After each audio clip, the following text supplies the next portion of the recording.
So hello guys, CUET UG 2024 के results out हो चुके हैं। अब आगे क्या, प्रेफरेंस लिस्ट कैसे बनेगी? आप सबने बहुत सारे यूट्यूब पर वीडियोस देख ली होगी कि मेरे 150 रुपये 200 रुपये का प्रेफरेंस लिस्ट बनवाओ, मेरे से ये कोर्स बाय करो, ये मेरे ऐप डाउनलोड करो, आपको मैं प्रेफरेंस लिस्ट बनवा दूंगा। सो गाइज, मैं आज आप लोगों को एक ऐसा अनटोल्ड ट्रूथ, हिडन ट्रूथ बताने वाला हूँ अबाउट प्रेफरेंस लिस्ट, जो शायद पूरे यूट्यूब पर किसी ने नहीं बताया होगा अभी तक, और वो है मेरा खुद का, या कह लो मैं अपने खुद का आज प्रेफरेंस लिस्ट और अपनी खुद की जर्नी शेयर करने वाला हूँ। क्योंकि गाइज मैं भी एक DU का स्टूडेंट हूँ, सेकेंड ईयर में हूँ अपने कॉलेज जर्नी में, यानी कि अपने अंडर ग्रेजुएशन कोर्स में। मैं अपनी under graduation course Delhi university से परस्यू कर रहा हूँ। सो गाइस, मैं आप लोगों को बहुत अच्छे से गाइड कर सकता हूँ, और मैं अपना एक्सपीरियंस आप लोगों को, अपने एक्सपीरियंस से मैं आप लोगों को बता रहा हूँ कि जो गलती मैंने खुद करी है वो गलती आप लोग ना करो। तो गाइज, बिना किसी देरी के करते हैं इस वीडियो को स्टार्ट। क्योंकि गाइज देखो, सबसे पहली बात तो जब प्रेफरेंस लिस्ट बनाने की बात आती है तो गाइज सबसे पहले आप लोगों के दिमाग में ये क्लियर होना चाहिए कि आपका स्कोर किस हिसाब से, उस हिसाब से आपकी प्रेफरेंस लिस्ट बनेगी गाइज। और इसमें भी दो कैटेगरी होती है। सबसे पहली कैटेगरी में आते हैं वो जो कि आउट ऑफ स्टेट, यानी कि दिल्ली से आउट ऑफ स्टेट आने वाले हैं DU में एडमिशन लेने के लिए, दिल्ली यूनिवर्सिटी में एडमिशन लेने के लिए, यानी कि वो दिल्ली के सिटीजन नहीं है और वो किसी और अवर इंडिया के किसी भी स्टेट से बिलोंग करते हैं। तो गाइस, एक तो वो आउटसाइडर्स होते हैं, और दूसरे जो 90% स्टूडेंट होते हैं जो खुद दिल्ली से बिलोंग करते हैं और यहीं के होते हैं, वो स्टूडेंट फ्रॉम CBSE बोर्ड, और मेनली वो 12th पास होते हैं और उन्हें एडमिशन चाहिए होता है दिल्ली यूनिवर्सिटी में। तो गाइस, सबसे पहले अगर हम बात करें 90% वाले लोग की जो कि दिल्ली यूनिवर्सिटी में है और दिल्ली से ही अपनी 12th पास करी है उन्होंने, और दिल्ली यूनिवर्सिटी में उन्हें एडमिशन चाहिए, तो गाइस वो लोग सबसे पहले ये चीज ध्यान रखें कि उनका स्कोर क्या आ रहा है। ये जरूर आपने सुना होगा कि गाइस प्रेफरेंस लिस्ट सारे यूट्यूबर से कि नॉर्थ कैंपस, फिर साउथ कैंपस, फिर ऑफ कैंपस, ऐसे, और कुछ और यूट्यूबर, सेकेंड यूट्यूबर्स वो बताते हैं कि पहले नॉर्थ कैंपस के टॉप कॉलेजेस, फिर साउथ कैंपस के टॉप कॉलेजेस, फिर नॉर्थ कैंपस के बचे हुए कॉलेज, फिर साउथ कैंपस के बचे हुए, और लास्ट में ऑफ कैंपस और इवनिंग कॉलेजेस।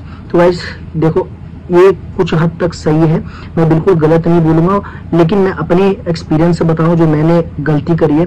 अगर गाइज आपके सबसे पहले तो अगर 300 इस नंबर, यानी कि CUET में अगर आप जनरल कैटेगरी से और आपके 300 या फिर 350 से कम आ रहे हैं, तो गाइज भूल जाओ कि आपको दिल्ली यूनिवर्सिटी में एडमिशन मिलने वाला है। बिल्कुल सच बोल रहा हूं मैं, कोई झूठी होप नहीं दूंगा, पहली बात। और दूसरी बात कि अनटिल और अनलेस आप स्वामी श्रद्धानंद या फिर कुछ ऐसे BA प्रोग्राम के कोर्स जो कि बहुत ज्यादा लेस रिनोन्ड है, यानी कि BA programme history plus Bengali, ऐसे टाइप के कोर्सेस, और आप अनटिल और अनलेस आपको वो कॉलेज, आपको वो कोर्स नहीं चाहिए।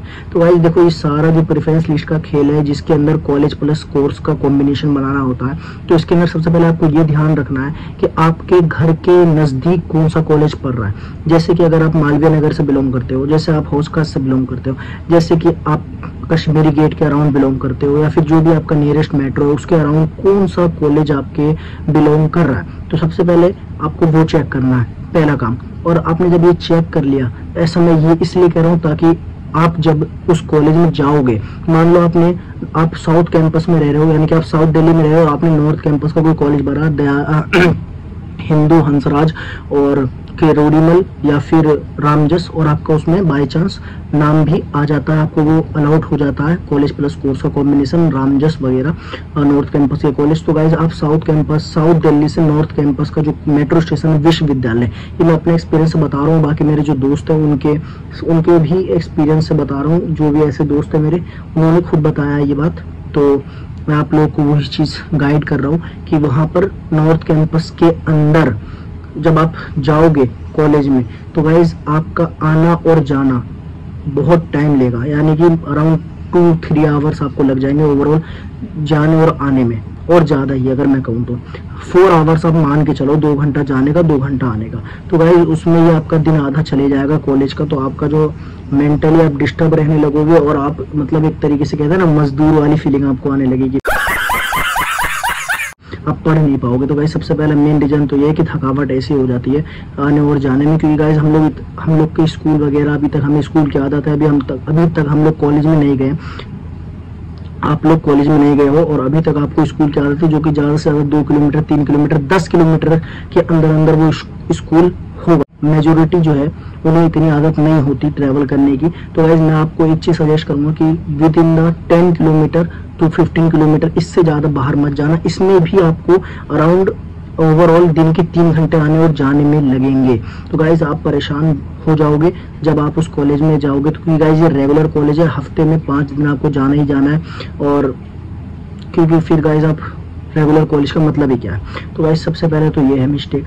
और गाइज दूसरा मिस्टेक होता है कि आप अपने नंबर के अकॉर्डिंग आप प्रेफरेंस लिस्ट नहीं बनाते। जैसे कि अगर आपके मान लीजिए कि 700 प्लस नंबर आ रहे हैं, तो गाइज आप नॉर्थ कैंपस बिल्कुल भर सकते हो, आपका सपना ही वही है। लेकिन फिर भी मैं आपको वही पॉइंट रिपीट करूंगा कि अगर आप साउथ दिल्ली से और नॉर्थ कैंपस भर रहे हो, तो गाइस ये उतना अच्छा ऑप्शन नहीं है अनटिल और अनलेस आप कोई प्रोफेशनल कोर्स कर रहे हो लाइक BNS।